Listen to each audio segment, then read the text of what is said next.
Et je te laisse la parole pour ce webinaire. Merci encore à toi.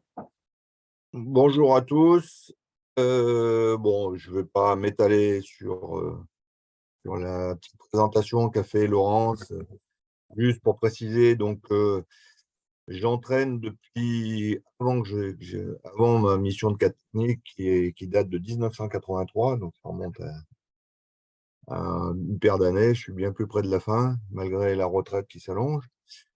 Et j'ai commencé à entraîner dès mon plus jeune âge, dès junior. Donc, Oui. Excusez-moi, je vous on va vous demander de couper les micros parce que sinon ça fait un écho derrière. Merci. J'éteins le tien, mais rallume-le. Voilà, c'est bon. Oui, Tu m'entends? Voilà, tout OK. est OK. Alors, je vais partager. Il faut que option d'affichage, mais là, hop, je partage mon écran pour pouvoir vous présenter mon PowerPoint.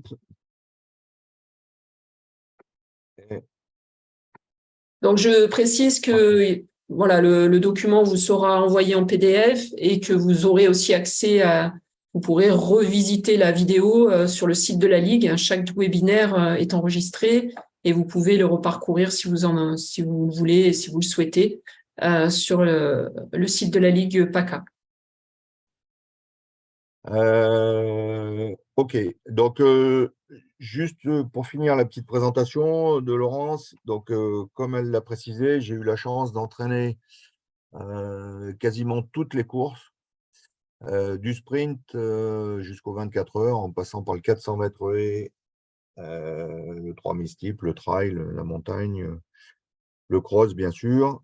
Et donc à chaque fois, cette expérience m'a amené des éléments pour m'améliorer sur les autres disciplines. Et c'est toujours très intéressant de pouvoir côtoyer des athlètes dans diverses disciplines pour pouvoir prendre en compte ces éléments-là pour les autres disciplines.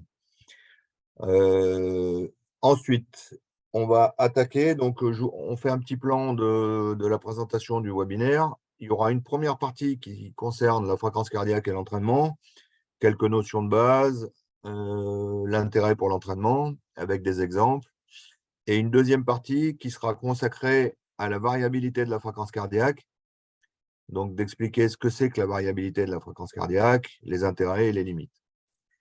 Donc, la première partie concerne la fréquence cardiaque et on va donner quelques notions de base. Tout le monde connaît cette relation qui existe entre la puissance de l'exercice, c'est-à-dire que près du zéro, on est au repos, et puis plus la puissance de l'exercice augmente. Alors, si on considère que là, c'est des puissances en watts, mais on peut très bien le ramener à des vitesses en km/h.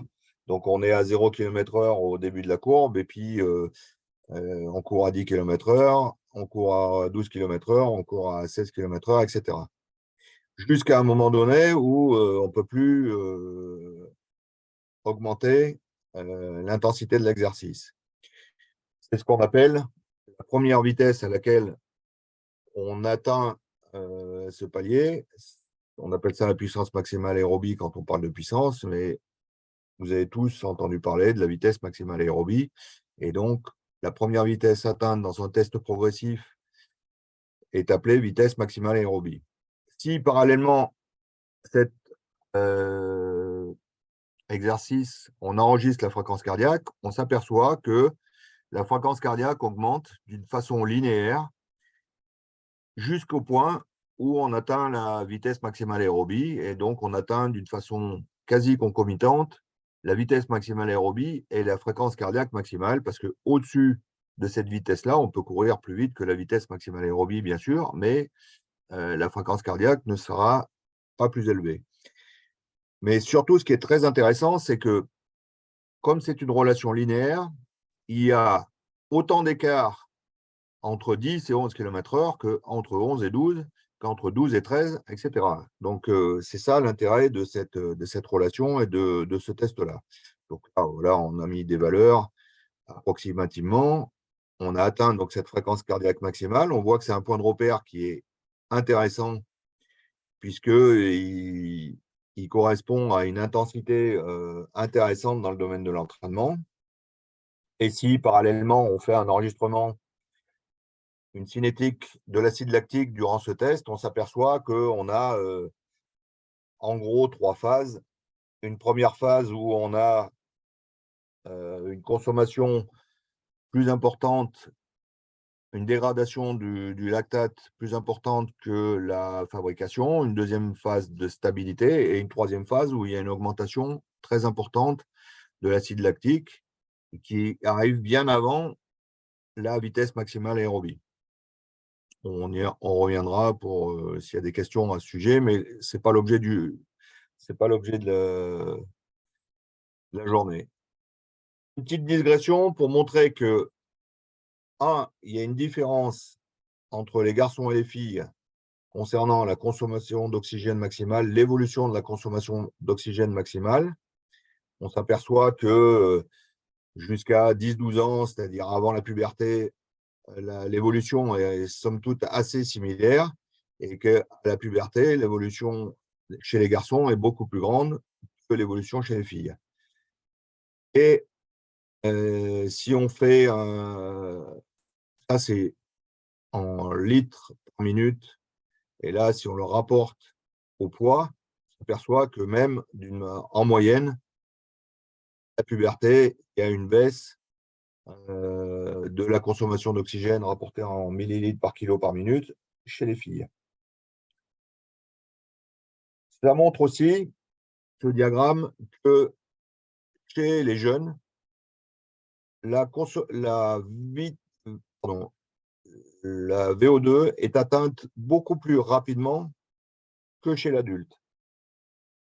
Et cela va induire des informations concernant l'entraînement. Cela montre que la fréquence cardiaque max va être atteinte d'une façon plus rapide chez l'enfant que chez l'adulte. Si on fait une corrélation entre moyenne d'une population et la fréquence cardiaque maximale, on s'aperçoit qu'il y a, au fil des ans, une baisse de la fréquence cardiaque maximale. C'est quelque chose qui est connu. Et on s'aperçoit qu'il y a une légère différence dans cette évolution entre les hommes et les femmes. Et les femmes ont une tendance à perdre un petit peu moins de fréquence cardiaque maximale que les hommes dans une population donnée. Alors, ce qui est surtout important, c'est de comprendre que toutes ces études ont été faites sur une somme de population. Nous, on s'adresse à des individus et qu'il est important de connaître le point de repère pour ces individus d'une façon certaine et pas d'une façon moyenne. Donc, comment mesurer la fréquence cardiaque pour avoir une certaine fiabilité? Alors, vous savez tous, il y a des ceintures cardio. Maintenant, les progrès de la technologie au fil des années a évolué d'une façon certaine et vous avez tout un tas de possibilités de mesure avec des ceintures cardio. Il faut bien comprendre que si on veut utiliser la fréquence cardiaque comme outil d'entraînement, il faut avoir une mesure qui soit fiable. Pour avoir une mesure qui soit fiable, il faut avoir forcément une ceinture. Il faut proscrire les utilisations de fréquence cardiaque au poignet qui sont d'une fiabilité très, très faible, et en particulier qui sont d'une fiabilité très faible sur les séances d'entraînement où il y a des variations de fréquence cardiaque importantes. La fiabilité est un peu meilleure sur des footings de longue distance avec comment dire, des constantes d'allure à peu près bonne. Donc, on va utiliser des ceintures cardiaques. Maintenant, les ceintures cardiaques, les ceintures dernière génération, permettent d'enregistrer battement par battement, qu'on appelle battement par battement, et donc chaque battement est mesuré. Donc, les dernières ceintures, les Garmin, les Polar, ceintures de chez Decathlon, permettent d'enregistrer battement par battement et d'avoir une fiabilité importante sur cette mesure. Comment mettre la ceinture? Donc, on place la ceinture en dessous de la poitrine avec les deux électrodes qui sont de ce côté, on les place sur la peau. Il faut bien s'assurer que les électrodes touchent bien la peau pour être sûr d'avoir une bonne mesure. Et on peut aussi avoir des soucis chez les filles, par exemple, avec les brassières.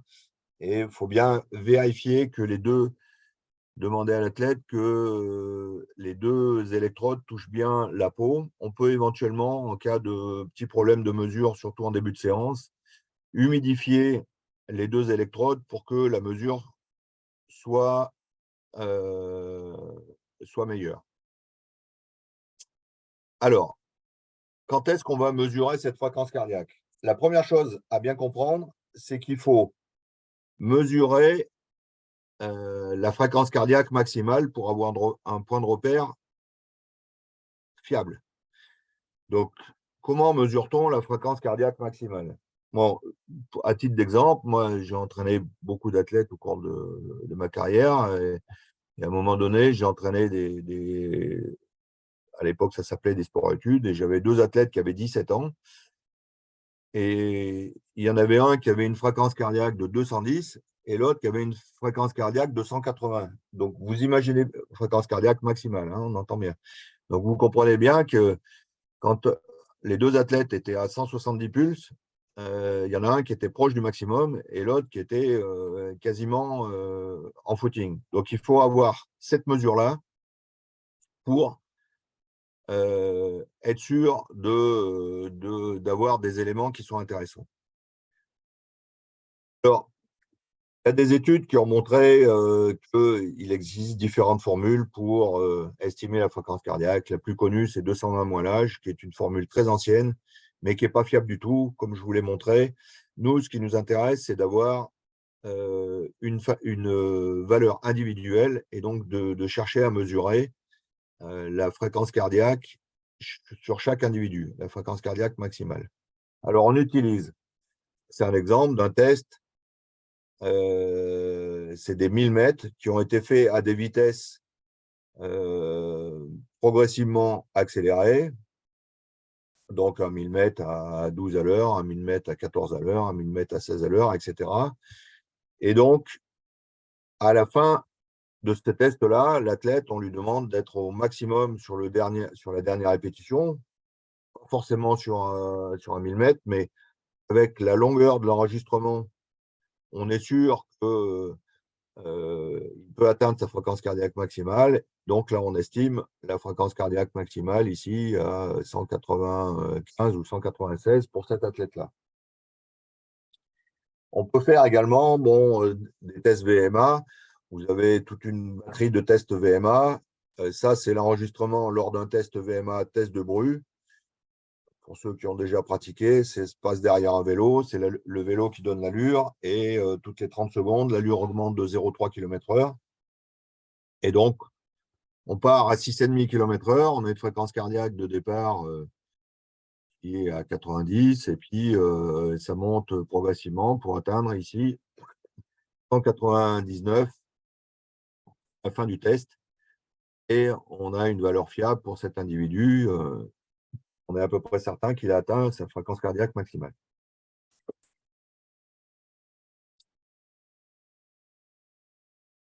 Alors, un petit cours de physio vite fait. Le cœur, quand même la base de la fréquence cardiaque. Chaque battement, les cavités se remplissent et se vident. Et donc, il y a une notion qui est importante à bien connaître, c'est ce qu'on appelle le débit cardiaque. Le débit cardiaque, c'est le nombre de battements minute, donc la fréquence cardiaque, multiplié par le volume d'éjection systolique, c'est-à-dire la quantité de sang qui est éjectée à chaque battement de cœur. Donc, un débit cardiaque au repos, c'est 5 litres, environ 5 litres par minute, mais ça, vous comprenez bien que ça va augmenter d'une façon considérable le débit avec l'augmentation de la fréquence cardiaque. Une chose qu'il faut bien comprendre sur ce débit cardiaque, et ça a un impact important pour l'entraînement, c'est que le volume d'éjection systolique, il évolue en fonction de l'exercice. Plus l'exercice est faible, plus le volume d'éjection est faible. On n'a pas besoin de quantité énorme, donc le sang injecté est assez faible. Mais il se stabilise environ autour de 130 pulsations minute, c'est-à-dire que de 50, 60 au repos à 130 pulsations minute, le volume d'éjection systolique va augmenter.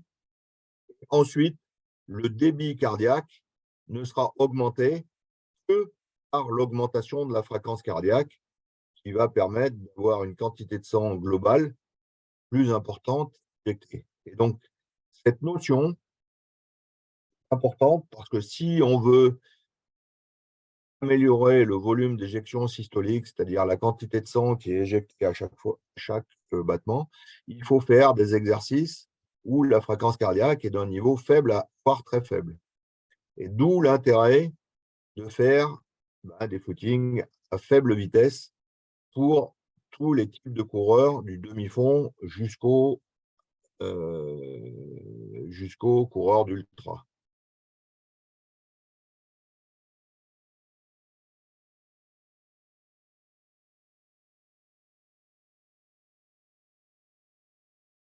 Alors, je vérifie. Il n'y a pas de souci, il n'y a pas de questions pour l'instant, n'hésitez pas. Laurence, tu interviens s'il y a des besoins. Ouais, n'hésitez pas, hein, donc, si vous avez des questions en cours de route, de les mettre dans la discussion. Et si Là, Jean-François peut y ouais, répondre à mesure, il n'y aura pas de souci, hein. là, on passe dans une deuxième partie. Et donc, la deuxième partie, c'est l'intérêt de l'utilisation de la fréquence cardiaque dans l'entraînement. Alors justement, il y a une réflexion. J'ai pas tout compris sur le fait que l'entraînement à basse intensité augmente le volume d'éjection systolique. Voilà, est-ce que tu peux peut-être juste repréciser Alors, il y a deux paramètres dans le débit cardiaque. Le débit cardiaque, c'est la quantité de sang qui va être amenée dans les muscles, donc qui va être directement utilisée pour pouvoir amener l'oxygène dans les muscles. Ce débit cardiaque, il dépend de deux paramètres. La fréquence cardiaque et le volume d'éjection systolique. Le volume d'éjection systolique, il augmente du repos jusqu'à environ 130 battements par minute. Et au-dessus de 130 battements par minute, le débit cardiaque n'est augmenté uniquement par la fréquence cardiaque. Donc, c'est un problème de spécificité. Si on veut augmenter le volume d'éjection systolique, il faut travailler sur des fréquences cardiaques qui sont comprises entre 100 et 130. Et c'est la meilleure façon d'augmenter le volume d'éjection systolique. Et donc, c'est d'où l'intérêt de faire parce que 130 pulsations par minute, pour beaucoup de coureurs, c'est des valeurs de footing qui sont à des allures faibles. Voilà. Donc, d'où l'intérêt de courir à ces vitesses-là pour pouvoir augmenter son volume d'éjection systolique et envoyer plus de sang à chaque battement. et cette fréquence cardiaque de 130, elle est Ouais, c'est une reconnue, moyenne. Hein. C'est une moyenne. d'accord. Et ça, c'est quelque chose qui est trop invasif pour pouvoir être mesuré chez les athlètes, mais ça donne une notion. C'est-à-dire qu'il est clair que quelqu'un qui a une fréquence cardiaque maximale de 180 son volume d'éjection systolique, il va peut-être augmenter jusqu'à 110, 115. Et quelqu'un qui a une fréquence de 200 en fréquence max, bah, son volume d'éjection systolique lui augmentera jusqu'à 130. Ok. OK. Donc, l'utilisation de la fréquence cardiaque dans les entraînements. Donc là, on a 2 entraînements à gauche et à droite qui ont été reproduits à 1 mois d'écart pour un même athlète. Donc la séance, c'était 1000, 2000, 2000, 1000. Voilà. Et donc, on peut voir que, en particulier sur la première séance, le 2000 avait été effectué en 6 minutes. Donc, un garçon, certain. Hein. Et dans la deuxième partie, dans la deuxième séance, le 2000 a été effectué en 5,54 pour une fréquence cardiaque moindre, 188 sur la moyenne concernée, pour 192 sur la première séance. Donc, on peut être certain qu'il y a une évolution positive, à la fois mesurée par le chronomètre, mais à la fois aussi mesurée par le fait qu'il est plus facile sur la deuxième séance que sur la première. Donc voilà, c'est une première forme. C'est la comparaison de séances et on voit quelle moyenne de fréquence cardiaque. On verra, je vous montrerai comment j'utilise, moi, comment je mesure ces fréquences à partir de petits logiciels. Alors, je suis où là? Voilà. La deuxième chose qui est intéressante de regarder sur la fréquence cardiaque, c'est la récupération. Alors, comment on fait pour regarder la récupération? On regarde la fin de l'exercice et la fréquence cardiaque 1 minute après. Plus cette pente est importante, plus la récupération est rapide. Donc, bien sûr, si on veut avoir une mesure fiable et une comparaison fiable de cette fréquence cardiaque de récupération, il faut que la récupération soit effectuée toujours de la même façon. Donc, à la fin du dernier exercice, on demande à l'athlète de ne pas trotter, mais de rester sur place pour mesurer la première minute de fréquence cardiaque à l'issue de la séance. Et là, par exemple, bon, l'athlète était à 182 en fréquence sur la dernière répétition. Il est à 155 au bout d'1 minute. C'est une bonne récupération, par exemple. Pour cet athlète-là, ce n'est pas une bonne récupération. Donc, il faut voir l'évolution de cette récupération. L'évolution de la récupération, plus la récupération est bonne, plus l'athlète est dans un niveau de forme optimal. Ensuite, il peut servir à l'analyse de l'entraînement. Il y a un certain nombre de logiciels qui sont faits, bon, vous pouvez le faire sur les logiciels qui sont fournis avec les montres. Vous avez 2 possibilités, soit des tranches d'allure, soit des tranches de fréquence cardiaque. Alors, ces tranches d'allure ou ces tranches de fréquence cardiaque, elles peuvent être similaires, hein, mais on peut faire l'analyse à la fois par l'allure au kilomètre ou à la fois par les battements par minute et de savoir dans quelle zone on travaille. Bon, moi, j'utilise ces termes-là. Chacun utilise A1, c'est footing facile, A2, c'est un footing normal, A3, c'est un footing rapide, VS, c'est vitesse spécifique, VMA longue, VMA courte et travail lactique, où l'intérêt de la fréquence cardiaque est un peu moindre, puisque le temps de latence pour atteindre la fréquence cardiaque max est souvent trop long pour pouvoir être atteint sur des séances lactiques. Pardon. Donc, en paramétrant les logiciels qui sont fournis avec les montres, on peut savoir sur l'ensemble de la semaine, sur l'ensemble du mois, sur l'ensemble de la période, la quantité d'entraînement qui est effectuée soit à chaque vitesse, soit à chaque palier de fréquence cardiaque. Alors, la fréquence cardiaque peut présenter ses intérêts parce qu'on n'a pas toujours la vitesse. La vitesse n'est pas toujours fiable sur le GPS quand les conditions météo ne sont pas bonnes ou quand on court sur un tapis roulant ou quand on court dans une salle. Et donc, on peut avoir une information plus fiable avec les fréquences cardiaques qu'avec les vitesses. Alors, je réponds à la question de Laurent qui demande si la fréquence cardiaque de 130 est transposable au vélo. Oui, oui, c'est un problème de physiologie cardiaque. Ce n'est pas un problème de sport pratiqué.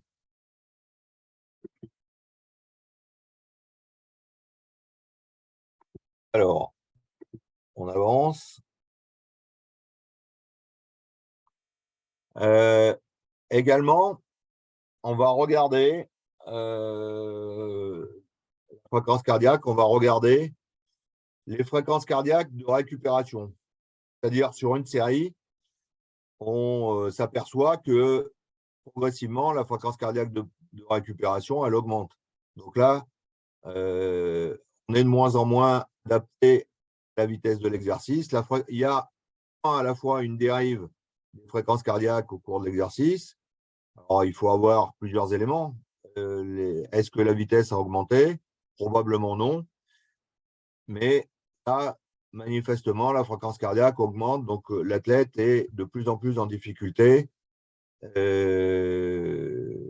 Et donc, ça nous permet de voir si l'athlète est bien adapté à la séance. Là, sur la deuxième séance, il y a un peu plus de stabilité. Il y a une fréquence cardiaque ici qui est proche du maximum parce qu'il n'y a plus de dérive sur la fin de l'exercice.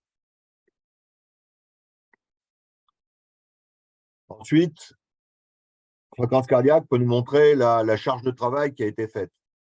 On voit deux types de séances entre le haut et le bas, entre une récup passive et une récup active. Là, c'est des 500 mètres qui sont faits. Et là, c'est récup sur place, en marchant ou en étant debout. Et là, c'est une récup avec 100 mètres trop.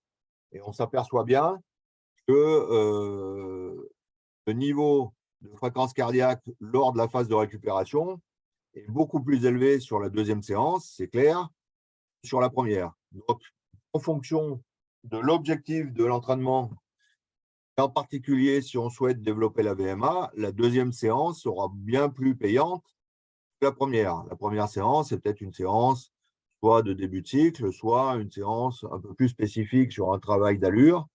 Mais la deuxième séance est plus payante d'un point de vue de la vitesse, l'amélioration de la vitesse maximale aérobie. OK.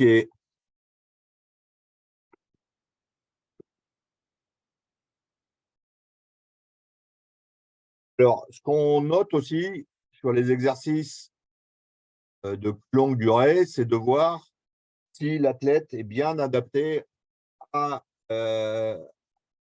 l'allure demandée. Et ici, sur le premier, voilà, ça doit être sûrement 5 minutes nature ou un exercice de ce type-là, ou un 1500 mètres pour une fille.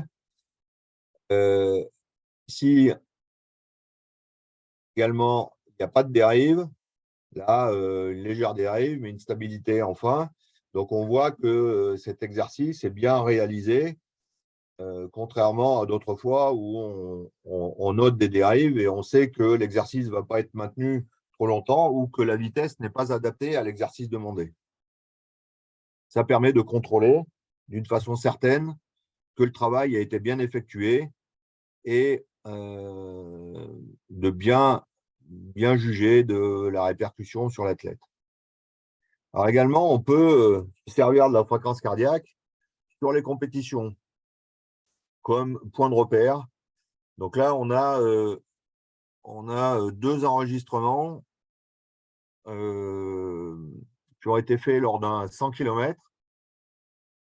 Et on voit, bon, par exemple, si on prend le deuxième, la dérive qu'il y a progressivement au cours de l'exercice, malgré le fait que la vitesse est sensiblement la même du début à la fin de l'exercice. Une petite accélération à la fin, mais sensiblement la vitesse est stable, et pourtant on s'aperçoit qu'au début on est à 130 et à la fin on est à 145. Donc, on l'a quoi, je ne l'ai pas précisé, mais je reviens sur cette diapo-là. Pourquoi on a ce type de dérive? Et il faut comprendre que les facteurs qui impactent la fréquence cardiaque sont nombreux. On a vu à travers les courbes, la vitesse de déplacement impacte d'une façon considérable la fréquence cardiaque. On a vu que c'était une relation linéaire sur des exercices un peu longs, et on sait qu'à 15 km/h, on a telle fréquence cardiaque. À 16 km/h, on a telle fréquence cardiaque. Cette fréquence cardiaque évolue avec l'entraînement, mais la vitesse impacte forcément pour chaque individu. Plus on va vite, plus la fréquence cardiaque augmente. Le deuxième facteur impactant très important, c'est le dénivelé. Vous avez tous compris que à 12 km/h sur le plat, on aura une fréquence cardiaque qui sera bien moindre qu'à 12 km/h quand on est en côte. Forcément, le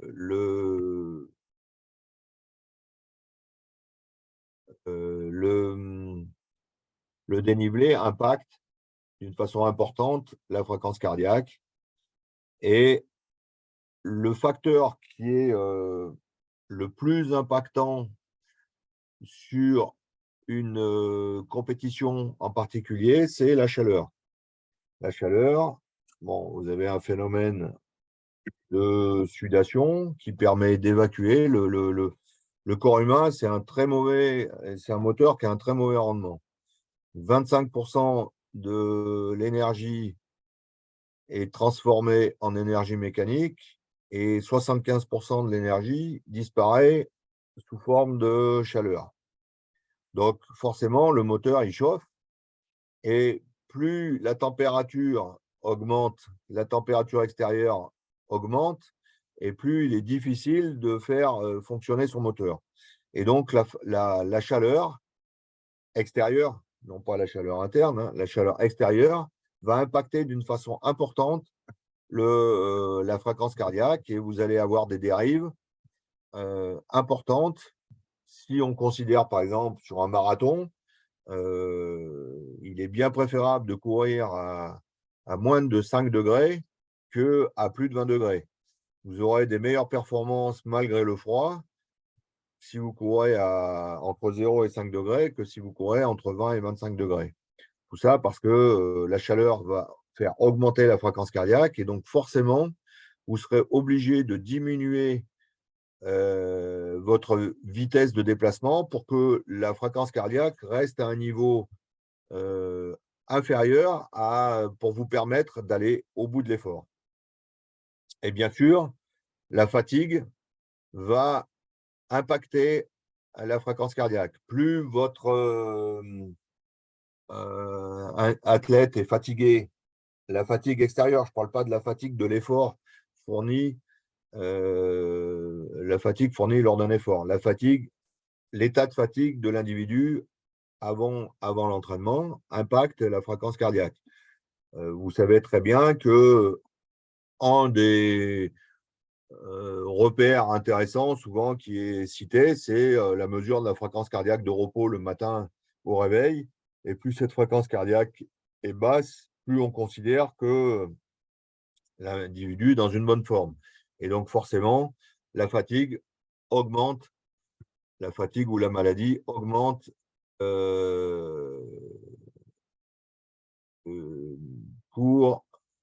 d'une façon importante, la fréquence cardiaque. C'est pour ça que, alors, un point que je n'ai pas évoqué, qui peut aussi impacter, la fréquence cardiaque, c'est le stress. En particulier, lors des compétitions, on a un stress forcément plus important et ça impacte aussi la fréquence cardiaque, mais qui se régule généralement au cours de la première partie de la course. Il y a une remarque ou une question d'Éric Loveau qui parle de l'altitude et la fréquence cardiaque. J'imagine que c'est aussi un des facteurs qui influent.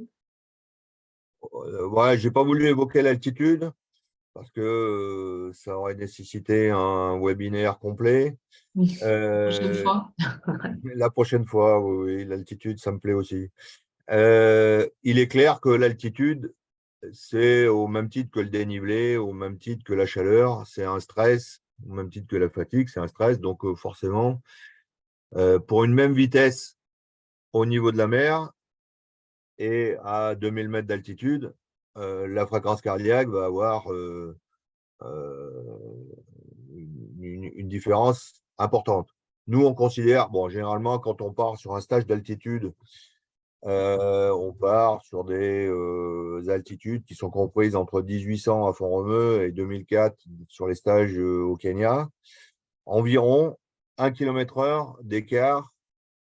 C'est-à-dire que si on court à 15 km/h en plaine, on court à 14 km/h en altitude avec la même fréquence cardiaque et la même fatigue, on va dire. Donc, il y a une différence assez importante. Mais il est clair que l'altitude, c'est un stress qui augmente la fréquence cardiaque pour une même vitesse. Il y avait une question de Daniel justement par rapport à la fatigue, à l'influence de la fatigue. Est-ce que c'est une fréquence cardiaque plus haute ou une fréquence cardiaque plus basse? Alors, d'une façon générale, la fatigue augmente la fréquence cardiaque. C'est-à-dire que quand on est fatigué, la fréquence cardiaque augmente. Mais certains types de fatigue, on y reviendra dans la partie sur la variabilité. Certains types de fatigue augmentent l'action du parasympathique. Et le parasympathique, c'est quelque chose qui fait baisser la fréquence cardiaque dans l'organisme. Et on peut avoir une fatigue avec une baisse de la fréquence cardiaque. Et il y avait aussi une question de Gilles. Alors, Là, je relis la question. oui. Certains types de fatigue aussi entraînent une non-atteinte de la fréquence cardiaque max. C'est-à-dire que la fréquence cardiaque ne sera pas plus basse à l'effort pour une même vitesse, mais on ne pourra pas atteindre sa fréquence cardiaque max. Donc, on va être limité dans la vitesse qu'on va être capable de développer. Bon, en particulier pour les athlètes qui s'entraînent et qui font beaucoup, beaucoup de kilomètres. Le terme souvent utilisé, c'est on a un athlète diesel. Ils ont beaucoup de mal à atteindre leur fréquence cardiaque max. Et donc, oui, la fréquence cardiaque est plus basse, mais on va moins vite aussi. Alors, Il y avait une relis question les sur questions. la fréquence cardiaque que tu utilises pour travailler en ultrafond, comme le 24 heures. Alors, j'avais un enregistrement de 100 km où bon, c'est une athlète, là, l'athlète dont l'enregistrement est là, c'est une athlète de 24 heures qui faisait du 100 km, qui a été championne du monde de 24 heures. Et on n'utilise pas une valeur de fréquence cardiaque puisque la valeur est individuelle. Moi, ce que j'utilisais durant le 24 heures, c'était la dérive. C'est-à-dire que ce qu'on souhaitait, c'est que la fréquence cardiaque reste à un niveau faible et qu'il n'y ait pas une dérive qui entraînerait une forte chute de vitesse à un moment donné, puisque la fréquence cardiaque est trop haute. Donc, on gérait la fréquence cardiaque de telle façon, la vitesse, de telle façon qu'elle ne monte pas au-dessus d'un certain seuil. En particulier, chez cette athlète, on utilisait un type de course où elle courait pendant 1, 2 ou 3 tours. Bon, les tours sont assez courts en 24 heures, hein. Généralement, c'est autour d'1 kilomètre. On tourne autour d'un circuit d'1 kilomètre. Donc, elle faisait entre 1 et 3 kilomètres. Elle faisait 50 à 100 mètres de marche pour faire redescendre la fréquence cardiaque, pour pouvoir s'alimenter. Et elle repartait sur une course, bon, à faible allure forcément, mais on gérait les dérives et la longueur de la séquence de marche en fonction de la fréquence cardiaque pour jamais atteindre des valeurs trop élevées. Et à un moment donné, sur le 24 heures, la fatigue arrivant, la problématique est plus une problématique cardiaque. Et le cardio ne sert plus à rien parce que le cardio diminue d'une façon importante sur la deuxième partie, mais c'est une limitation musculaire. Et donc là, on ne se servait plus du cardio dans la deuxième partie de course, quoi, dans la dernière partie de course, pardon. Ce n'était pas forcément la moitié. OK. Il y avait une question aussi de Jean-Yves qui disait la fatigue du cœur et une baisse de la pression systolique compensée par une augmentation de la fréquence cardiaque. Donc, Alors, je reprends la question parce que je lise. La fatigue du cœur et une baisse de la pression systolique. Bah, le corps, il va réagir il a besoin d'envoyer de l'oxygène dans les muscles. Donc, en fonction de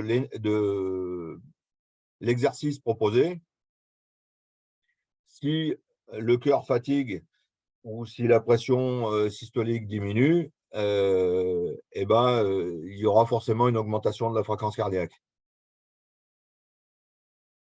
ensuite, il y a la remarque de Philippe qu'effectivement, avec l'âge, la fréquence cardiaque diminue. Est-ce que tu penses qu'il faut essayer de travailler dessus ou c'est irrémédiable? En fait, c'est le système nerveux autonome qui régule entre le parasympathique et l'orthosympathique. Et avec l'âge, la régulation, elle se fait plus dans le sens de la baisse que dans le sens de l'augmentation. Mais il y a aussi d'autres paramètres qui font que la fréquence cardiaque max, elle diminue, c'est l'entraînement. C'est-à-dire que plus on s'entraîne dans le domaine aérobie et plus la fréquence cardiaque max diminue. Mais aussi la fréquence cardiaque de repos diminue. Donc la plage de travail, ce qui est important, c'est la plage de travail. Ce n'est pas tant la fréquence cardiaque max, mais c'est surtout la plage de travail, c'est-à-dire avoir une fréquence cardiaque de réserve qui soit suffisante pour pouvoir travailler à toutes les allures. Mais il est clair que si on peut augmenter sa fréquence cardiaque max, c'est bien, mais c'est irrémédiable. C'est irrémédiable. L'entraînement et l'âge font diminuer, la fréquence cardiaque max. C'est OK pour les questions. OK. Alors, un dernier petit point ici. Lors d'enregistrement de cross, ça, c'est un même athlète sur 4 crosses différents. Voilà, où la fréquence cardiaque, bon, on peut imaginer qu'elle est maxi à la fin, autour de un peu en dessous de 200. Mais vous voyez, le cross se court. Là, c'est un cross qui fait, ça doit être un cadet ou un junior, entre 15 et 20 minutes. Donc, on est sur des fréquences cardiaques très élevées tout le long du cross. Après, en fonction du profil du cross, sur le deuxième enregistrement, là, le profil était très varié. Vous avez l'adaptation de la fréquence cardiaque en fonction du profil. Là, ça a été un cross qui a été couru progressivement avec une dernière partie de course courue à fréquence max sur l'ensemble de la dernière partie. Il n'y a pas de possibilité d'accélération parce que là, il est au maximum ici, là. Alors, je vais essayer de vous montrer comment je travaille. Vous me dites si vous avez l'écran là, hein, Laurence. C'est bon? On est passé sur une application là. Non, pas encore. Tu es toujours sur le PowerPoint. Alors, vous êtes en train de partager votre écran. Alors, j'arrête le partage et je le refais, hein. Partager l'écran. Voilà, Et là la c'est bon. remarque d'un participant qui dit qu'il a une intervention au cœur qui a fait remonter sa fréquence cardiaque. Du coup, j'imagine la fréquence cardiaque de repos aussi.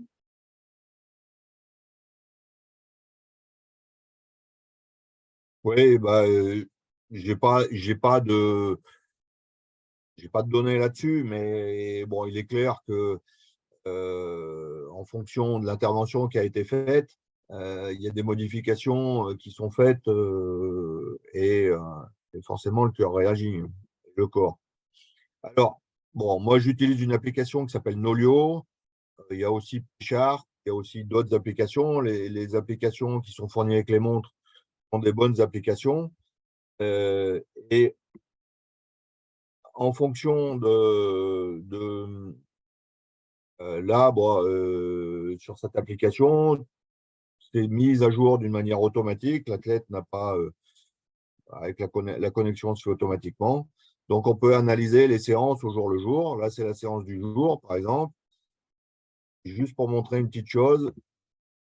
Euh, alors, voilà, ça apparaît doucement. Alors, la séance qui a été faite, c'est échauffement. Et puis, une deuxième, la vraie séance est là. Il y a 5 minutes à une allure assez active, hein, 3,10 3,10 au kilo, vous voyez, 3,5, 3,10. Et ensuite, il y a une minute, une minute, une minute, une minute, 5 fois, une récupération. Et après, il y a une minute, 45 secondes de récupération et 30 secondes, 6 fois. Juste pour montrer que là, on est sur des valeurs qui ne sont pas tout à fait maxi, mais qui ne sont pas loin d'être du maxi pour cet athlète. L'athlète, il a 185, 186, là, il est à 180, 183. Donc, sur des 1-1, vous voyez la différence qu'il y a entre cette séquence où il fait 45 secondes de récupération et cette séquence où il fait 1 minute de récupération. Là, la baisse de fréquence entre chaque répétition est importante. Ici, il n'y a quasiment plus de baisse de répétition. Compte ici sur une séquence de 30-30. Bon, elle n'est peut-être pas tout à fait fiable, mais vous voyez bien que l'impact du travail est quand même moindre que sur cette répétition sur 1 minute et 30 secondes. Donc, on va aller travailler sur une autre séance parce que là, elle était prise sur une. Alors. Bon, alors, généralement, je fonctionne de la façon suivante.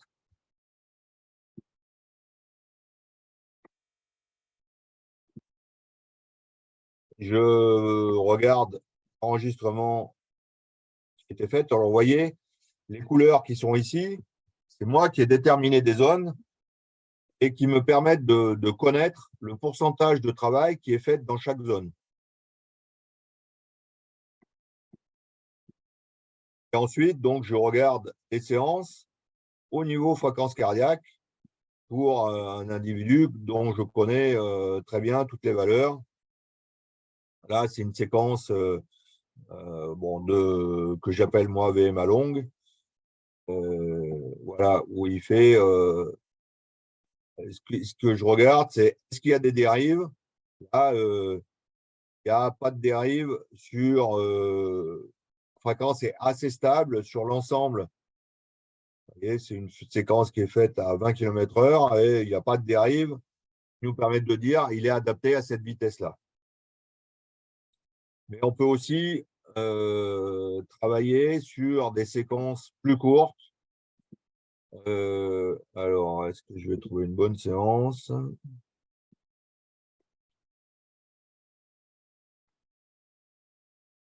Pour cibler, bon, les athlètes en fonction de, voilà, les athlètes en fonction de comment ils travaillent, ils coupent leur montre à la fin de l'échauffement ou ils enregistrent la séance d'une manière globale. Je veux, par exemple, travailler que sur la séance.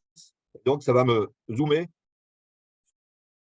sur l'ensemble de la séance. Ça me permet de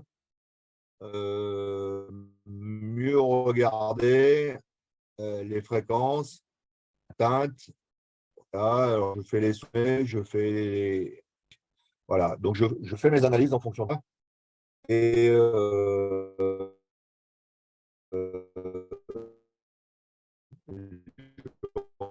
regarde si ça correspond à cette valeur sur moins bon ou d'habitude. Alors, sur des séquences plus longues, pardon, c'est pourquoi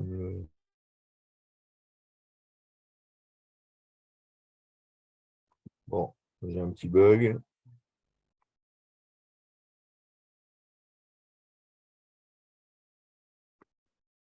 Ah, pardon.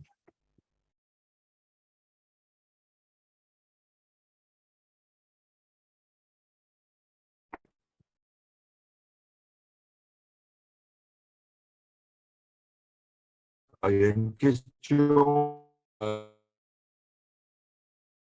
Alors, Jean-François, je pense Euh, qu'on ne t'entend pas très bien.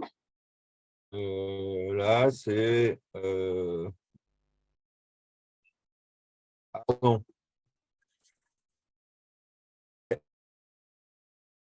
Jeff, il y a un souci apparemment avec ton réseau. Mais j'ai eu un problème visiblement de réseau. Attends, est-ce que tu veux là? Moyen, Ouais, mais moyen. Peut-être coupe ta caméra, juste peut-être ça peut. attends, une Ah oui, seconde. c'est peut-être la bande passante de l'application Oui, avec l'application, ouais. Mm. oui, mais comme j'ai plusieurs trucs d'ouvert et que j'ai plusieurs trucs d'ouvert Là, ça a l'air et- bon. Là, ça a l'air bon. ouais, mais j'ai relancé. Et donc, il y avait une question qui était chaque athlète, enfin, il y a un athlète, une mesure. Ça, c'est classique, quoi. On fait pas de moyenne, quoi. C'est pas, on dit, voilà, aujourd'hui, vous courez à 180. Non, il y en a un qui court à 180, l'autre qui court à 170. Quoi, moi, je travaille pas avec. Il y a certains coachs qui travaillent comme ça. Coach de Bastien Augusto, par exemple, il dit voilà, aujourd'hui, tu dépasses pas le 150, tu cours entre 140 et 150. Moi, je fais l'analyse à la fin de la séance en fonction des allures que j'ai demandées. Et si ce n'est pas réalisé dans le domaine que je souhaite, eh ben, je, j'en tiens compte pour la semaine qui suit et pour l'entraînement, quoi. Ouais, Nolio, ça demande beaucoup d'énergie, donc je vais passer à autre chose. Euh, là, est-ce qu'il y a d'autres questions?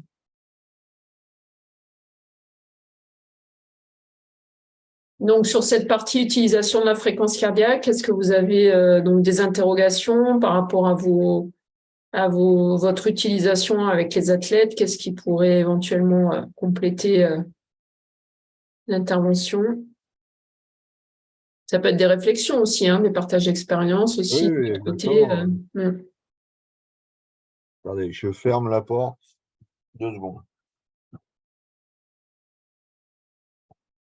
N'hésitez pas en tout cas à ouvrir votre micro si éventuellement vous pouvez faire part de votre utilisation si vous appuyez dessus à titre personnel. Et oui, Pierre, chacun sa ceinture. Alors, Bon, ouais, les tarifs sont quand même assez abordables. Il y a des très très bonnes ceintures entre 40 et 60 euros. Donc, on trouve sur Internet. il y a Euh, il y a une question, donc du coup, ça s'est décalé. Alors, j'ai lu pas mal de débats récents autour de la fréquence de seuil. Donc, la fréquence cardiaque, j'imagine, au seuil et son intérêt ou non dans l'entraînement. Qu'en penses-tu? on a vu la relation importante qu'il y a entre la vitesse et la fréquence cardiaque. Donc, si on croit au seuil, etc., bon, moi, je suis assez partisan de cette notion. Et pour les marathoniens en particulier, il est important de connaître la vitesse à laquelle ils vont à peu près courir, et donc qui correspond à une vitesse proche du seuil, et donc forcément, il y a une fréquence cardiaque. La grosse difficulté pour les marathoniens, c'est de ne pas avoir de dérive, parce que l'effort de 2 heures, voire plus, fait que la chaleur augmente dans le corps, la fatigue augmente, et donc il y a forcément une dérive. Et donc il faut être capable d'absorber cette dérive, mais c'est pour ça souvent que les marathoniens, la vitesse diminue en fin de marathon, parce qu'ils sont capables de maintenir cette vitesse. La fréquence cardiaque, elle augmente trop, et la fatigue est trop importante. À partir de quel âge est-il pertinent de mesurer la fréquence cardiaque? Moi, je pense que chez les jeunes, c'est assez intéressant de connaître la fréquence cardiaque. Après, il ne faut pas devenir esclave de ça, mais c'est assez intéressant. Alors, il y a une chose qui me paraît importante chez les jeunes, c'est de connaître la fréquence cardiaque de récupération. C'est-à-dire que il est clair, vos jeunes, ils ont tous passé une visite médicale d'aptitude, mais ça peut arriver qu'il y ait des gens qui passent à travers. Et il ne faut pas avoir peur de fréquence cardiaque à 210, 215, 220 à la fin d'un effort chez un jeune de 10 à 15 ans. C'est pas impossible. Mais par contre, ce qui est problématique, c'est si votre jeune il est à 180 au bout de 2 ou 3 minutes. Donc là, c'est un problème médical, et donc là, on l'arrête, il ne s'entraîne plus, et on l'envoie revoir un médecin pour vérifier s'il n'y a pas un souci au niveau cardiaque. Bon, autrement, voilà, on commence progressivement à mesurer la fréquence cardiaque chez le jeune, mais c'est toujours intéressant. Après, il y a plein d'autres éléments, et il y a plein d'autres points de repère avant de passer à la fréquence cardiaque, mais je pense qu'à partir de cadet, c'est intéressant de passer à la fréquence cardiaque. Alors, j'ai pas vu là. Alors, c'est quoi le mieux, l'endurance ou la l'endurance ou la vitesse? vitesse? Est-ce que Gilles, tu peux peut-être ouvrir ton micro et préciser ta question? Mais pour le bienfait du cœur, c'est quoi le mieux, la vitesse ou l'endurance? Ah, ouais, quoi, bon, je pense que le cœur, et c'est quand même quelque chose qui est très très bien fait.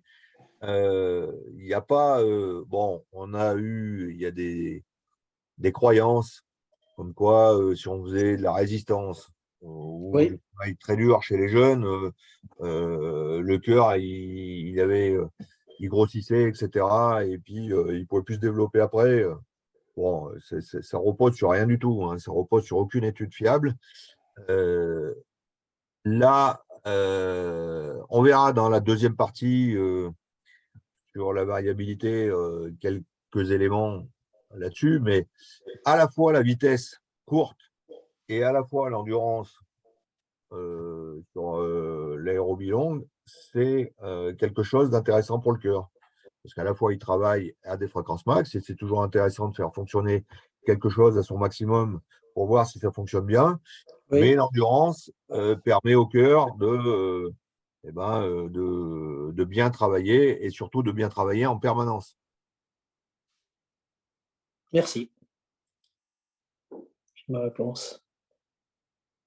Alors oui, pratiquer le trail long et l'ultra, la ceinture devient irritante, c'est un vrai problème, c'est sûr. Moi, j'ai une expérience sur la fille dont je vous parlais tout à l'heure, qui a fait un 24 heures avec un cardio. Bon, elle était bien abîmée au niveau de la poitrine, en dessous de la poitrine. Alors, il y a des solutions. Les solutions, ça peut être de mettre que le capteur avec des électrodes, de tester ça, parce que, bon, il est clair que, bon, la fréquence cardiaque au poignet, c'est pas fiable du tout. C'est pas fiable du tout. Donc, moi, je préfère ne pas en mettre s'il y a des problèmes de cet ordre-là. Et il n'y a pas de souci à mettre les électrodes n'importe où que ça soit devant ou derrière, dans le dos, ça peut être mis dans le dos. Bon, sur le trail, ça devient un peu plus compliqué avec les camelbags et les problèmes comme ça, mais il y a des fois, on a des problèmes d'enregistrement devant parce qu'il y a des gens qui ont la cage thoracique qui est un peu enfoncée et souvent, ça décolle les électrodes. Donc là, dans ce cas-là, la solution, c'est de mettre les électrodes derrière. On tourne la ceinture, l'enregistrement, il se fera de la même façon, il n'y a pas de souci, quoi. Il y avait une question par rapport au seuil aussi. Donc, comment tu décales justement la fréquence cardiaque, la courbe en fait de fréquence cardiaque vers la droite? Ouais, l'évolution de l'entraînement, s'il est bien mené et si c'est l'objectif de l'entraînement, pour une même vitesse, on va avoir un taux de lactate qui est plus faible, sur des valeurs de 2, 3, 4 millimoles par litre de sang. Et donc, forcément, la fréquence cardiaque va diminuer pour une même vitesse. L'objectif, c'est de passer de 150 en courant à 18 à l'heure à 140. Voilà, c'est d'amener ça parce qu'on sait qu'à 140, votre organisme, il dépense moins d'énergie. Et donc, forcément, c'est plus intéressant de courir avec une même vitesse et qu'une fréquence cardiaque plus basse. Ça, c'est l'objectif de l'entraînement. Donc, c'est tout le travail d'amélioration du travail du seuil. Donc, courir à des vitesses proches du seuil, courir à des vitesses un peu inférieures, courir à des vitesses un peu supérieures. Tout ce travail autour de ces vitesses-là vont permettre d'améliorer le seuil, de le repousser vers la droite, que le seuil soit le plus proche possible de la VMA. Et les fréquences cardiaques vont diminuer. Ça, c'est l'objectif de l'entraînement.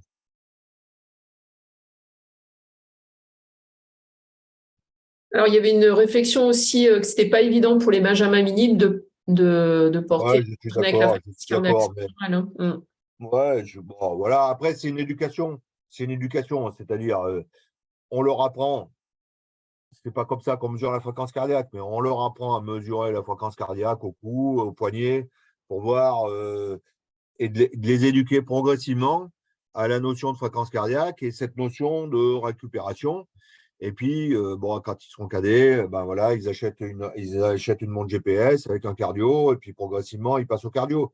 Mais c'est sûr que Benjamin Minime, soit vous le faites d'une façon ponctuelle à travers des tests, soit on adapte. Mais c'est clair qu'il ne faut pas systématiser pour les Benjamin Minimes. Il y a tellement d'autres choses à travailler avant d'avoir des points de repère sur la fréquence cardiaque qu'il n'y a pas de problème. Et la question de Gérard, est-ce qu'on peut valider un contenu de séance réussi quand l'athlète a respecté les zones de pulsation et même si il n'est pas dans les bonnes vitesses? Alors attends, vous conseillez pas les montres comme Garmin?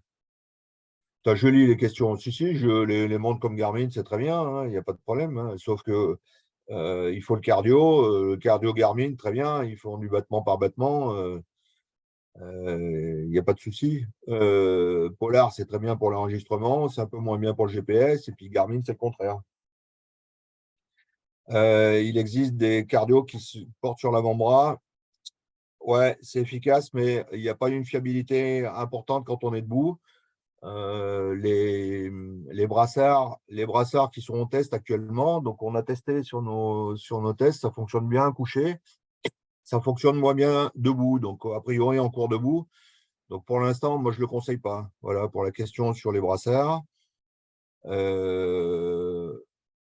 Alors, peut-on valider un contenu de séance réussi aux zones de pulse demandées, même si les vitesses habituelles ne sont pas au rendez-vous?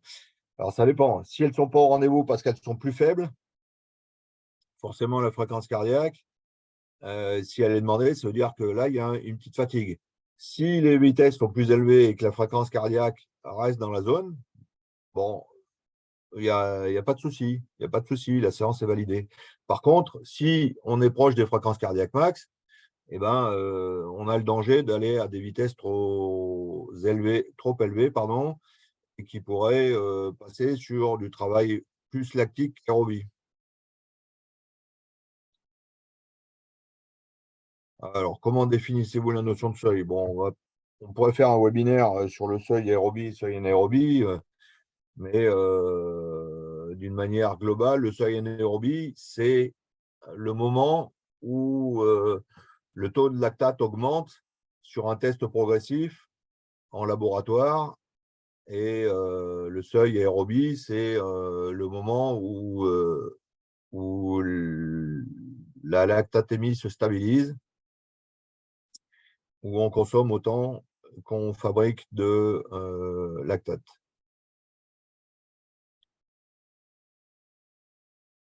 Ok, on va pouvoir peut-être passer au deuxième sujet.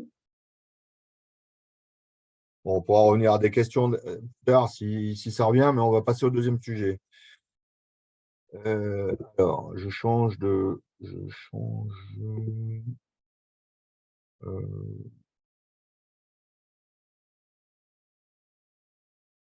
Bon.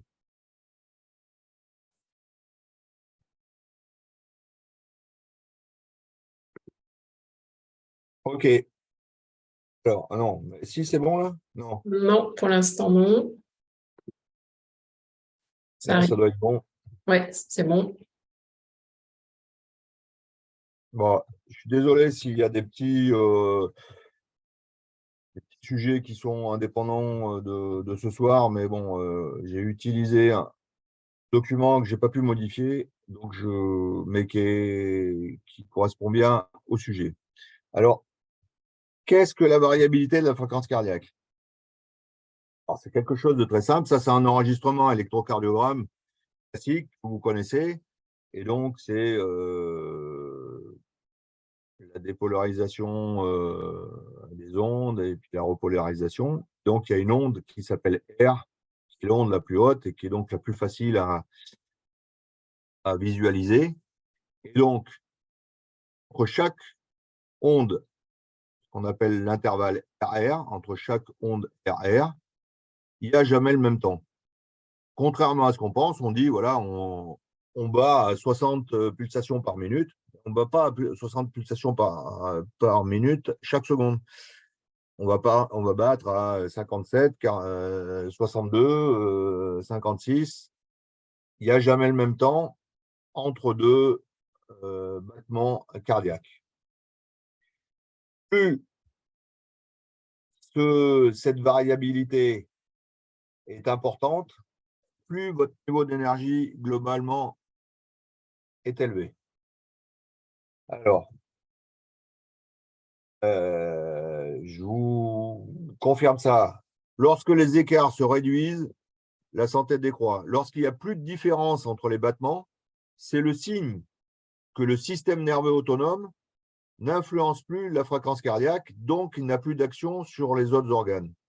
Donc, ça veut dire que si votre battement, il est identique, il est à 60, tous les battements, vous êtes proche de la mort. Donc, l'objectif, c'est de mesurer cette variabilité. Vous savez que tous les organes, le cœur en particulier, sont innervés par deux systèmes, le système nerveux autonome et deux systèmes, le système nerveux orthosympathique, dit sympathique, et le système nerveux parasympathique. Tous les organes sont dans ce cas-là. Le système orthosympathique et parasympathique sont des systèmes un petit peu opposés. Le système parasympathique, c'est quelque chose qui permet la récupération, qui construit d'un point de vue métabolique. Donc, vous voyez l'importance du parasympathique dans la récupération après l'entraînement, dans l'évolution de l'entraînement. Et par contre, l'orthosympathique, c'est quelque chose qui active, qui est quelque chose de dynamique. Ils ont des actions antagonistes, du point de vue physiologique. Tous les organes du corps humain sont à la fois innervés par les nerfs sympathiques et qui sont situés, les parasympathiques sont situés tout en haut, dans les cervicales, et tout en bas, dans les lombaires et sacrés. Et l'innervation orthosympathique est située au milieu de C8 à L2. Ça, par exemple, c'est important quand vous faites de l'ostéopathie. Si vous faites des manipulations, vous savez que si vous touchez en haut et en bas, vous touchez le parasympathique. Si vous touchez au milieu, vous touchez l'orthosympathique.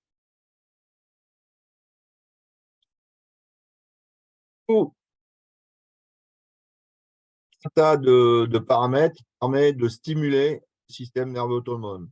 L'activité physique, l'alimentation, le sommeil, le stress, ça stimule positivement ou négativement. Les infections, les maladies, l'environnement familial, professionnel, l'altitude, toute forme de stress, l'ensoleillement, la pollution, les massages, le yoga, l'acupuncture, etc. On pourrait les citer. Tout ça, ça intervient sur le système nerveux autonome qui déclenche des actions parasympathiques pour calmer, active la restauration des réserves énergétiques, le glycogène, etc. Active la reconstruction cellulaire, fait baisser la fréquence cardiaque, etc. Et active en fonction des besoins du corps, orthosympathique. Ça augmente le catabolisme, ça active la dégradation des substrats énergétiques. Donc, vous voyez que c'est important aussi pour l'effort, l'orthosympathique. Le parasympathique, c'est important pour la récupération. L'orthosympathique, c'est important pour l'effort. Alors, pour mesurer cette action ortho et parasympathique, on utilise un test. On appelle ça le tilt test. Donc, on répète, il est important de bien nettoyer la ceinture cardiaque. On met la ceinture sous les muscles pectoraux, on s'assure que les électrodes appuient bien sur la poitrine, qui peut être nettoyée aussi. Et donc, le test consiste à 5 minutes couchées, on se met en position debout et on reste 5 minutes. On a un enregistrement de 10 minutes au total. Ce test se fait le matin au réveil, pour avoir été aux toilettes, parce que la vessie augmente le tonus orthosympathique. Donc, pour le faire toujours dans les mêmes conditions, on va aux toilettes, on se recouche, on se remet en position couchée, on débute l'enregistrement. Et il ne faut pas qu'il y ait de perturbations, donc on ne regarde pas la télé, on n'écoute pas la radio. Il ne faut pas qu'il y ait de bruit, en se relaxant, on ne contrôle pas forcément sa respiration, on respire normalement. On passe dans une position debout, il en reste 5 minutes.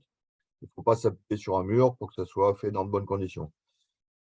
Alors, les tests, au départ, on en fait un certain nombre pour déterminer une base. Et puis après, pour un suivi habituel, on en fait de 1 à 3 fois par semaine. C'est bien de faire 2 à 3 fois à la semaine. Ou après, on utilise ce qu'on appelle un suivi de séance. C'est pour voir la répercussion d'une séance. On fait 2-3 tests de suite à la suite d'une séance. Ou alors, quand on est en stage, on a un peu plus de temps, on fait des tests tous les jours, en particulier quand on est sur des stages en altitude, où on a un stress important de l'altitude qui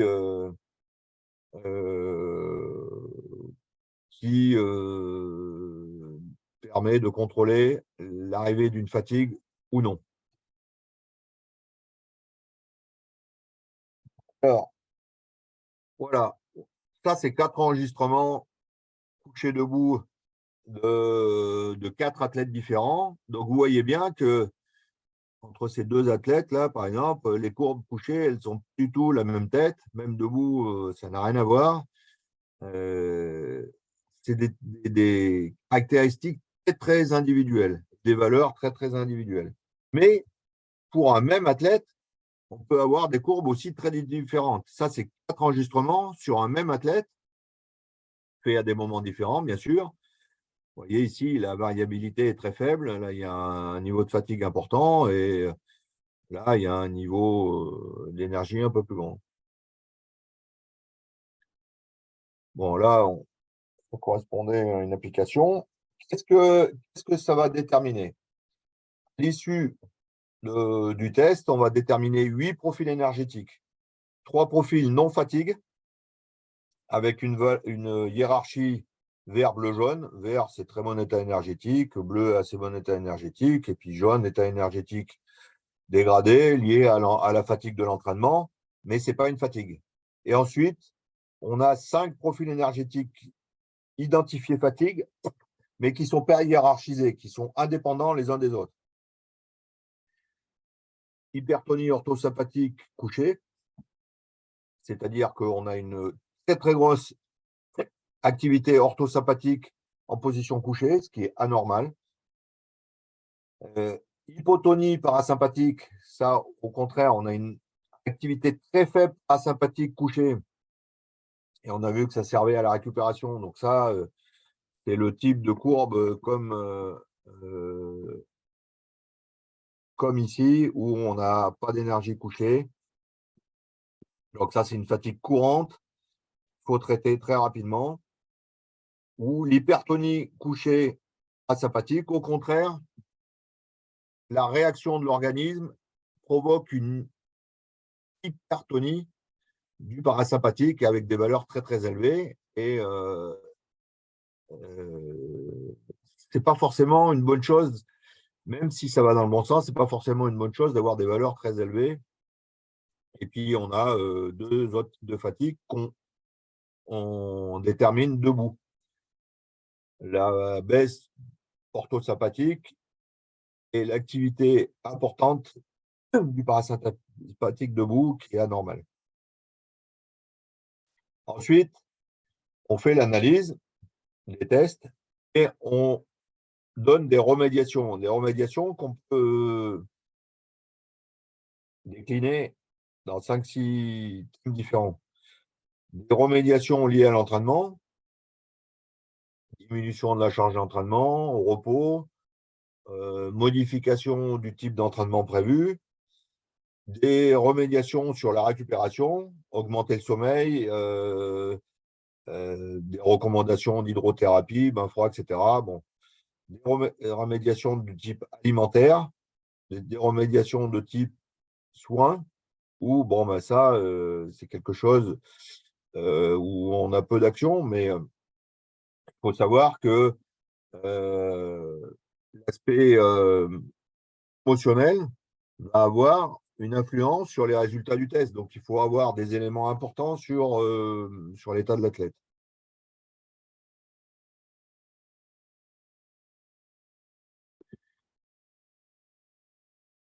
Alors, qu'est-ce que ça va nous amener? Ce n'est pas un test pour prédire de la performance. C'est un test qui va nous permettre d'analyser si l'individu est en état de fatigue ou va devenir en état de fatigue. Ça permet d'avoir des éléments complémentaires pour l'entraîneur. Ça aide à la planification de l'entraînement et d'avoir la certitude que l'enchaînement des séances a été bien fait. Et voilà, ça permet de voir les remédiations qui ont été proposées, si elles sont adaptées ou pas. Alors, pour être concret, je vous montre comment ça fonctionne exactement. Donc, les athlètes font le test le matin. Je reçois les valeurs. Et je rentre ces valeurs dans un logiciel qui s'appelle Kubios, un logiciel gratuit. Donc là, on voit la position couchée de cet athlète, puis la position debout. Alors là, clairement, déjà, c'est une fille, sort du cadre, elle a des valeurs debout, il y a une dérive. On va essayer de…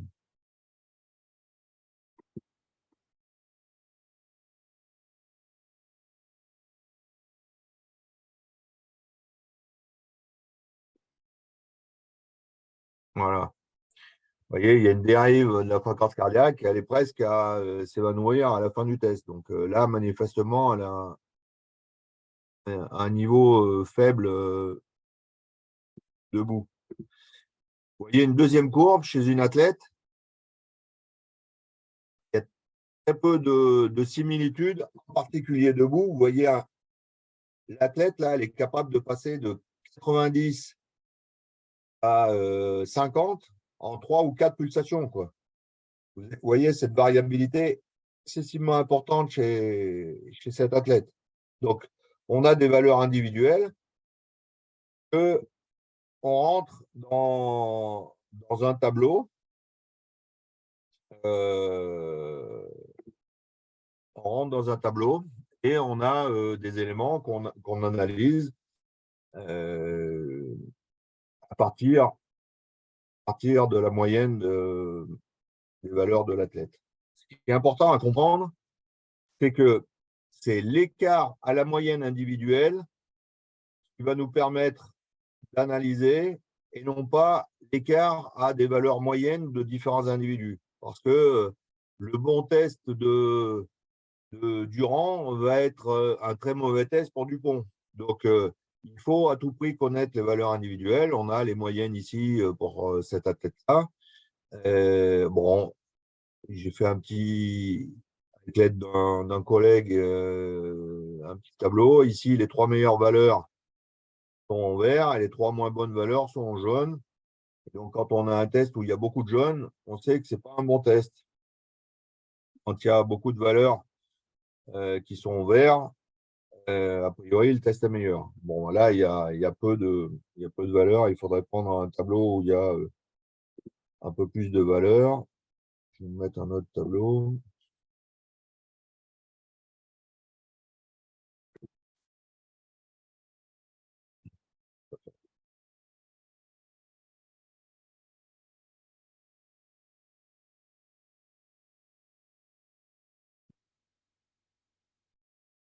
Donc, en fonction des éléments, on a des valeurs qui nous permettent de dire bah, aujourd'hui, si là, il y a une fatigue, donc on va être prudent sur l'entraînement, on va adapter l'entraînement. Il faut essayer de ne pas tomber dans un des 5 profils de fatigue et toujours rester sur des valeurs où l'individu est dans la moyenne ou autour de sa moyenne. Tu peux peut-être nous préciser un peu à quoi correspondent en fait les colonnes là? Ouais, alors, la fréquence, c'est sur la courbe. Alors, ce logiciel prend un système mathématique de transformé de Fourier. Il analyse les valeurs et il transforme les valeurs trouvées en very low frequency et high frequency. Donc, très basse fréquence et haute fréquence. Les hautes fréquences correspondent à l'implication du parasympathique. Et le low frequency correspond à l'implication de l'orthosympathique. Ça permet, sur les tableaux, de déterminer les valeurs. Ce qui est important couché, c'est la fréquence cardiaque moyenne sur les 4 minutes. Le test dure 5 minutes, mais on prend 4 minutes pour enlever le début et la fin du test pour que ça soit fiable. Le RMSSD, alors c'est une valeur barbare, mais c'est l'écart type de la variabilité. Donc l'écart type, ça correspond à plus ce chiffre est élevé, plus votre variabilité est importante. Par exemple, ceux qu'on démontre, alors je sais que chez Garmin, ils le font, à la fin de vos entraînements, ça vous donne une valeur. Vous êtes en forme, vous avez 112, 110, etc. Ça correspond à cette valeur-là et c'est quelque chose qui est. Vous voyez, là, nous, on a 18 ou 20 valeurs au total. Et donc, eux, ils sont basés sur un seul critère. Donc, c'est d'une fiabilité qui est. Bon, c'est un gadget, hein, une fiabilité qui est assez faible. Le coucher, ce qui est très important, c'est le HF. Le HF, c'est le parasympathique. Et le LF plus HF, c'est basse fréquence plus haute fréquence. C'est le niveau d'énergie globale. Donc, si ce chiffre-là est très faible, là, cet athlète, il a 3500 de moyenne. Là, sur les 3 derniers jours, il est à 6000, 7000. Donc, il a un niveau d'énergie globale qui est bon. Donc, il n'y a pas de souci. Par contre, là, il est à 1900. Ce jour-là, s'il y a une séance de prévu, on ne fait pas de séance. On repousse la séance jusqu'à le lendemain, il y avait 6008. Donc, on fait la séance ce jour-là. Donc, on attend l'analyse du test pour faire l'évolution de l'entraînement. Et le debout, on tient compte bien sûr de la fréquence cardiaque. Et ce qui est important au debout, c'est plus le HF, mais c'est le F qui est important. C'est l'orthosympathique. L'orthosympathique est le niveau d'énergie globale. Mais bon, cette analyse, ça demande beaucoup de formation. Donc, c'est quelque chose qui nécessite de l'expertise. Il faut se rapprocher de gens qui maîtrisent un peu ce sujet-là. Mais c'est quelque chose de très intéressant quand on l'utilise à bon escient. Alors, c'est possible d'avoir un tableau récapitulatif des valeurs de type bonne et mauvaise. Alors, non, parce que les bonnes valeurs, alors je vous prends 2 exemples d'athlètes, si ça vous parle. Là, on a vu les tests de Alexis Felu, par exemple. Alexis Felu, c'est un athlète qui a fait les Jeux Olympiques aux 3000 steeple. Lui, les bonnes valeurs de Alexis Felu, si je télécharge le tableau de Baptiste Couder, qui est aussi un athlète qui a fait du 3000 steeple, qui était international en espoir, pardon, je n'ai pas pris le bon truc. Lui, les très bonnes valeurs d'Alexis Felu, c'est des très mauvaises pour Baptiste Couder. Donc, je ne peux pas vous donner des valeurs. Il faut faire la moyenne d'un individu et c'est l'écart à la moyenne qui compte. Par exemple, vous voyez, Baptiste Couder, il a des valeurs de 11 000, 12 000. Ça n'arrive jamais chez Alexis Felu. Il a 3800 au maximum. Son maxi, c'est 3008. Là, les valeurs, c'est 12 000. Et quand il n'est pas bon, il a 5 000. Alors que ça aurait été les meilleures valeurs pour Alexis Felu. Donc, il faut ne tenir compte que de l'écart à la moyenne. Quand on est au-dessus de la moyenne, c'est plutôt positif dans certaines valeurs. Hein. Pour la fréquence cardiaque, c'est le contraire. Il vaut mieux avoir des valeurs faibles que des valeurs élevées.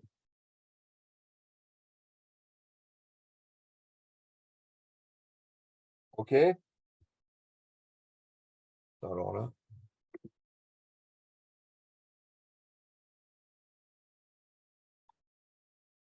Je peux répondre à vos questions. L'intérêt de la variabilité de la fréquence cardiaque, c'est de pouvoir proposer des remédiations en fonction du type de fatigue qu'on a. Quand un athlète arrive vers vous et qu'il vous dit « Ah, je me sens fatigué, je ne me sens pas bien », qu'est-ce que vous dites? Repose-toi. Il y a des types de fatigue où le repos, ce n'est pas une bonne solution. Quand on a une hypotonie orthosympathique debout, il faut faire des exercices pour redynamiser l'orthosympathique, donc des exercices très courts. On va faire des codes très courtes, on va faire des exercices de préparation physique. Mais le repos va enfoncer l'athlète dans son sommeil, on va dire. Et donc, ce n'est pas toujours le repos qui est la meilleure solution. C'est ça l'intérêt de ces méthodes-là, c'est d'adapter les remédiations en fonction du type de fatigue et de pouvoir surtout contrôler si l'entraînement ne provoque pas de fatigue trop importante. L'entraînement provoque forcément des types de fatigue. C'est pour ça qu'on ne fait pas les tests tous les jours. Le lendemain d'une grosse séance, on ne fait pas de test parce qu'on sait qu'il va y avoir des résultats qui seront un peu moins bons. Mais par contre, on vérifie 2 jours après, 3 jours après.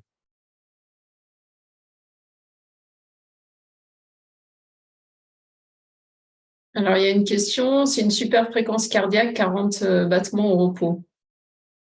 Oui, on a vu hein, l'entraînement provoque ce qu'on appelle une bradycardie, l'entraînement des athlètes qui sont orientés vers des disciplines d'aérobie. Hein, et ces athlètes-là ont plutôt des fréquences cardiaques de repos qui sont faibles. Alors, une fréquence cardiaque de 40, ça fait partie des meilleures fréquences, mais il y a des athlètes de l'équipe de France qui ont des valeurs encore plus basses que ça. Et par contre, il y a des athlètes qui ont des très bons résultats internationaux, mais qui ont des fréquences cardiaques de repos de 55 et qui ne sont pas forcément des valeurs très très basses pour des sportifs d'endurance. C'est un critère, mais c'est un critère parmi d'autres. Voilà, généralement, les sportifs d'endurance, ils ont entre 40 et 50, c'est les valeurs moyennes qu'on va trouver chez nos sportifs d'endurance le matin au repos. Et du coup, la question de Maëlle, c'est quoi la moyenne? J'imagine sur quoi tu fais tes moyennes? Ah oui, alors il y Plusieurs a deux tests choses. Il y a dessus. la moyenne et la médiane. On fait la moyenne, et ben c'est bon, j'ai un tableau où j'ai 35 valeurs, et quand on a 35 valeurs, on refait un deuxième tableau.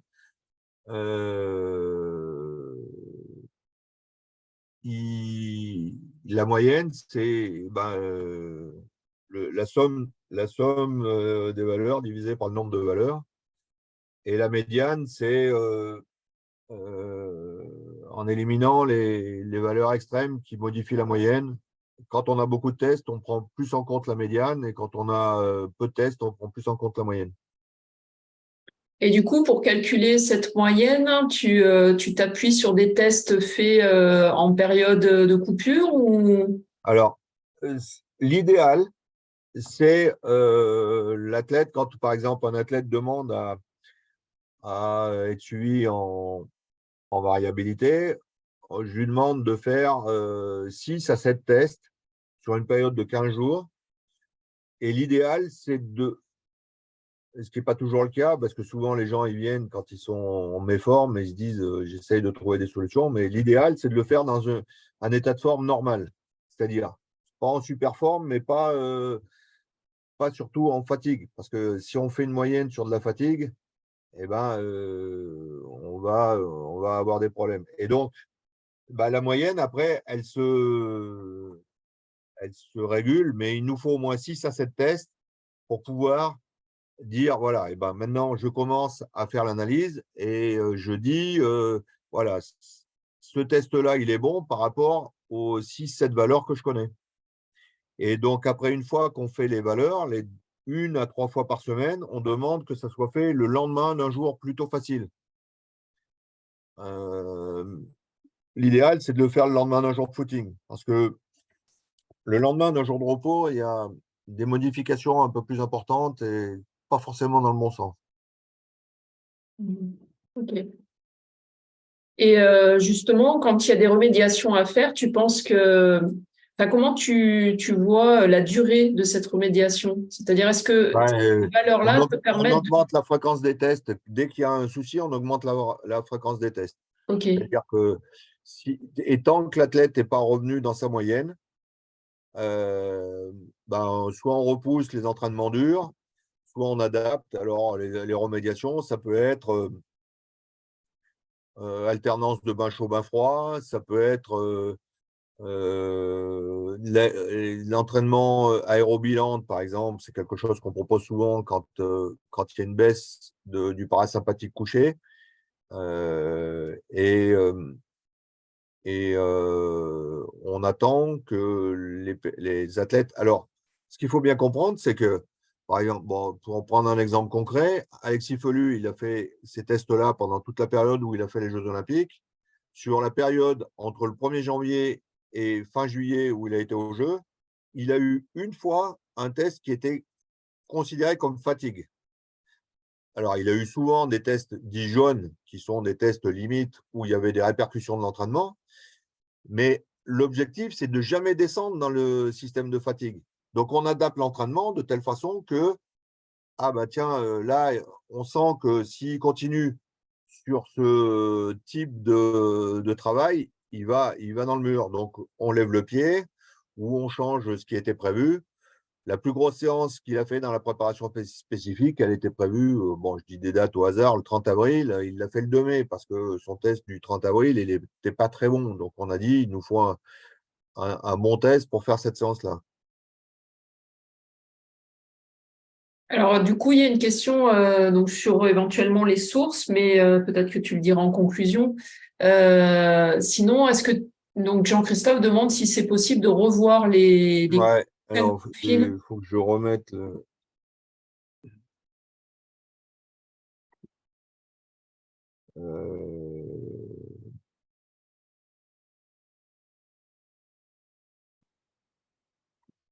alors,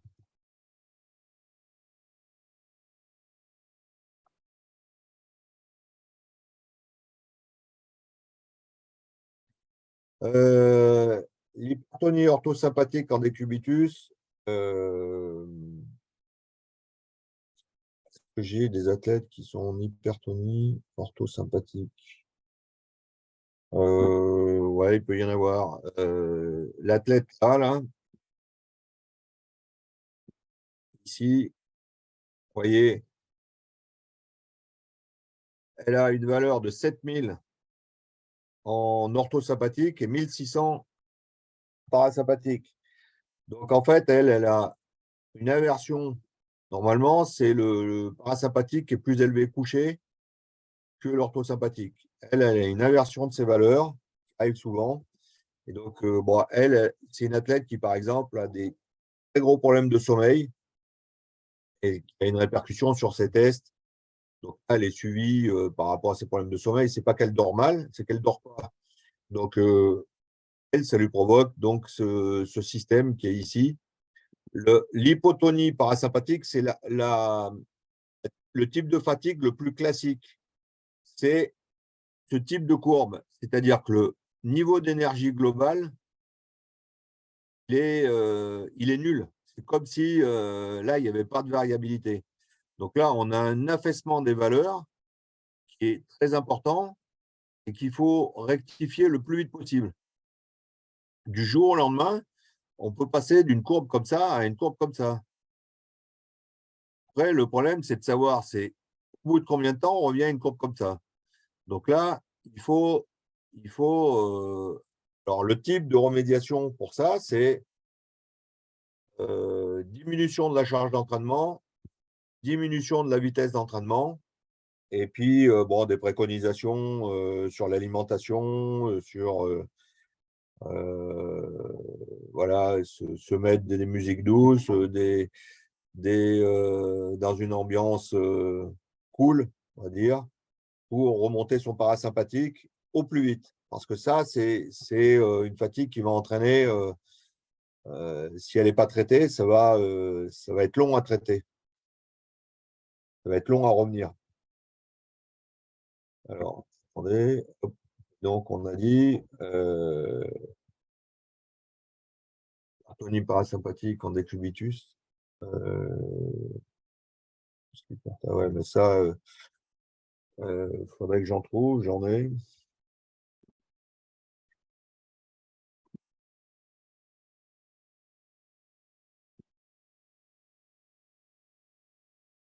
Alors, vous avez vu la courbe pour cet athlète, on va passer à bon, un peu de chance.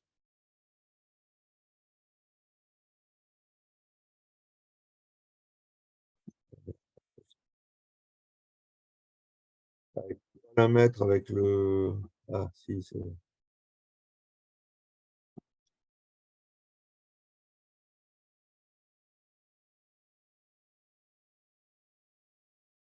Vous voyez, on passe de petits mouvements à de très grands mouvements. Là, on a une activité très importante du parasympathique qui fait que le corps de cet athlète réagit. Donc, il faut contrôler les réactions dans le bon sens ou dans le mauvais sens. Il il est important de les contrôler. C'est-à-dire que même si ça va dans le bon sens, si c'est trop excessif, si c'est plus de 10 à 20% de la valeur moyenne, c'est que le corps réagit, donc il réagit forcément par rapport à quelque chose, il a besoin. Donc, il est nécessaire de bien, de bien contrôler tout ça.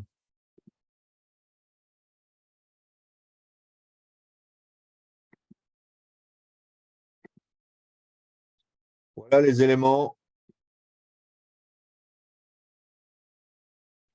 Alors, il est clair que, bon, moi, je ne vous mens pas, j'ai fait 3 ans de formation sur la variabilité de la fréquence cardiaque avant d'arriver à, bon, 3 ans de formation, je n'ai pas fait que ça, hein, je vous rassure.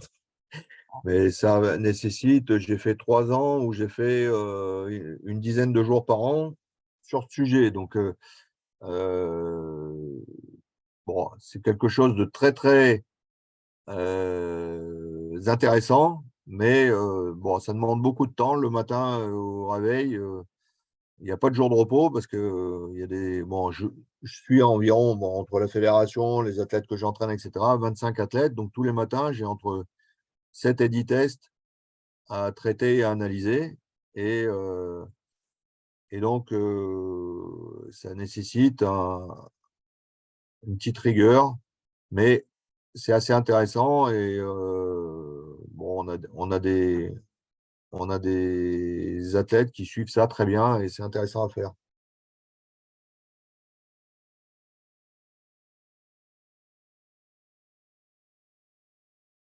Alors, la question, c'est si justement le plan d'entraînement, si vous avez bien suivi, alors je me suis peut-être mal exprimé, mais justement, un plan d'entraînement bien fait n'entraîne pas de test fatigue. Donc, ça permet, la variabilité permet de contrôler la bonne mise en place du plan d'entraînement. Là, on a pointé le doigt sur les problèmes qu'il y avait, mais je vous dis, moi, par exemple, Alexis, il a fait 100 tests en 2021, il a eu un test fatigue. Donc, on a modifié l'entraînement 2-3 fois dans la saison parce qu'il y avait des tests qui étaient un petit peu moins bons, mais parce que c'était des grosses séances et qu'on voulait qu'ils soient dans les meilleures conditions possibles. Mais d'une manière globale, on a modifié l'entraînement réellement qu'une fois. Donc, si le plan d'entraînement il est bien mené, ça vous permet la variabilité de contrôler la répercussion des séances. Ça vous permet de vous assurer que votre athlète, eh ben, il continue de progresser sans avoir des accès de fatigue au milieu de son année. Et tout à l'heure, il y avait une question sur où est-ce que tu peux, enfin, est-ce que tu peux conseiller des ouvrages ou Bah, des écrits sur le sujet? sur Internet, il y a quand même pas mal de publications. Alors, il faut faire très attention parce que la variabilité va à toutes les sauces. Bon, moi, j'ai été éduqué entre guillemets, hein, j'ai été formé par une personne qui s'appelle Laurent Schmitt, qui était directeur adjoint de l'école de ski nordique de Prémanon, qui est parti à la retraite l'année dernière, mais qui a fait plein de publications. Et donc, je suis sa démarche. Il y a d'autres démarches.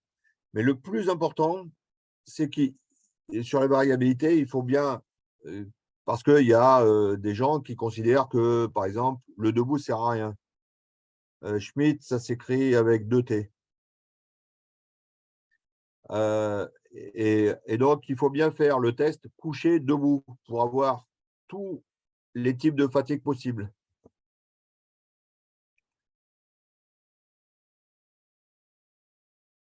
Et du coup, je pense que la question doit trotter dans les têtes, mais tu penses qu'il y a des experts dans chaque région ou est-ce que c'est Alors, dans chaque réservé région, à peut-être pas, mais quelques... bon, Laurent Schmitt, il organise des formations tous les ans par le biais de l'INSEP.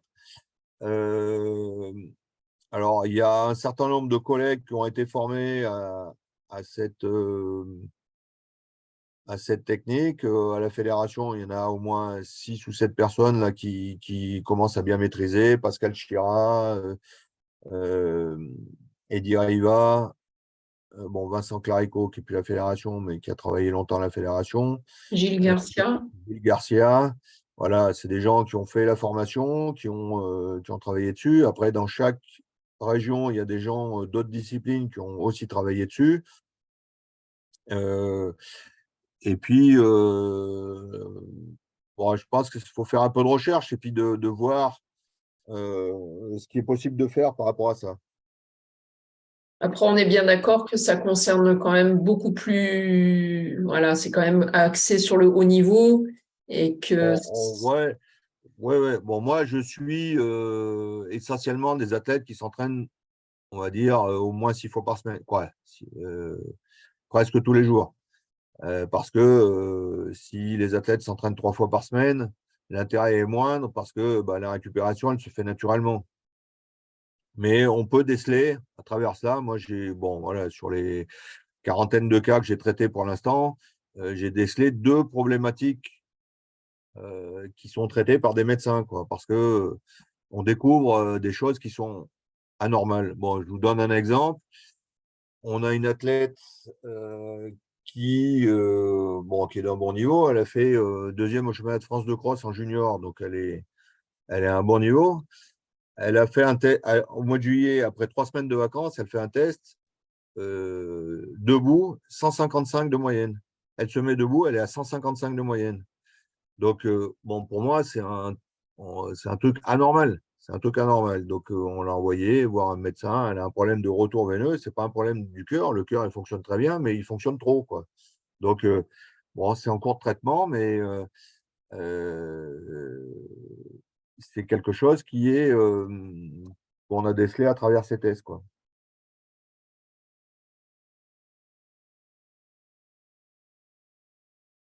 ok, on arrive un petit peu à terme de cette conférence. Donc, n'hésitez pas si vous avez encore une ou deux questions. Et sinon, on va clore. Vous pouvez aussi ouvrir votre micro, hein, n'hésitez pas.